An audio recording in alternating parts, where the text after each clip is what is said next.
Gazipur city কর্পোরেশনের বয়স প্রায় এক যুগ, এখনও এই শহরে গড়ে ওঠেনি আধুনিক বর্জ্য ব্যবস্থাপনা।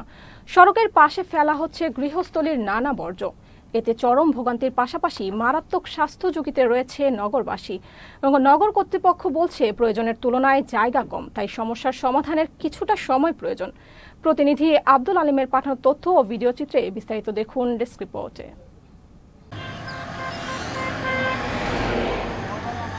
গাজীপুর সিটি কর্পোরেশনের আয়তন প্রায় ৩২৯ বর্গ কিলোমিটার, জনসংখ্যা প্রায় ৭০ লাখ। নগরবাসী ও কলকারখানার বর্জ্য এবং পয়ঃনিষ্কাশনের ব্যবস্থা নেই বললেই চলে।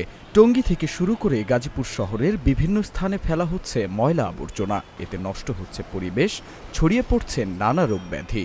রাস্তার মাঝখানে এভাবে ময়লা রাখা উচিত হয় না, একটা নির্দিষ্ট স্থানে ময়লাটা রাখলে মনে হয় ভালো হয়। যখনই এই দুর্গন্ধটা মানুষের নাকে মুখে আসবে না, মানুষ একটু স্বাচ্ছন্দ্য বোধ করবে। ময়লার কারণে, দুর্গন্ধের কারণে আমাদের জীবনের হুমকির মুখে, কারণ পরিবেশ দূষণ হচ্ছে, মানুষ রাস্তাঘাটে স্বাচ্ছন্দ্যভাবে চলাফেরা করতে পারতেছে না।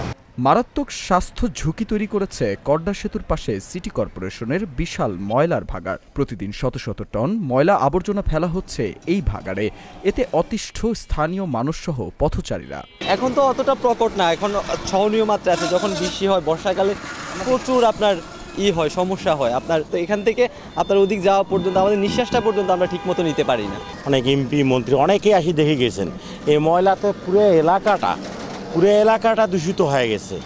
পুরো এলাকাটা ভালো নাই। তো আমরা অনেক চেষ্টা করছি, এখানে দীর্ঘদিন ধরে এটা আছে, এটা কোনো পদক্ষেপ কেউ নিচ্ছে না। কতগুলো মানুষ বসবাস করতেছে, এর মাঝে যদি এই অবস্থার মধ্যে আমরা থাকি, বিভিন্ন ধরনের আমাদের আপনার ব্রঙ্কাইটাল ইস্যুস, ফুসফুসজনিত রোগ বা অন্যান্য আদার্স আপনার গন্ধ দূষণের মাধ্যমে যা হচ্ছে আমরা তাই কিন্তু আমরা ফেস করতেছি। গাজীপুরে অসংখ্য প্লেস আছে যেখানে খালি জায়গা আছে।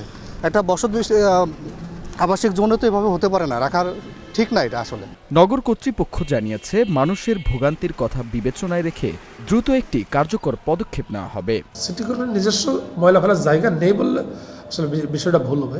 আছে, কিন্তু যেটুকু সেটুকু প্রয়োজনের তুলনায় আসলে কম।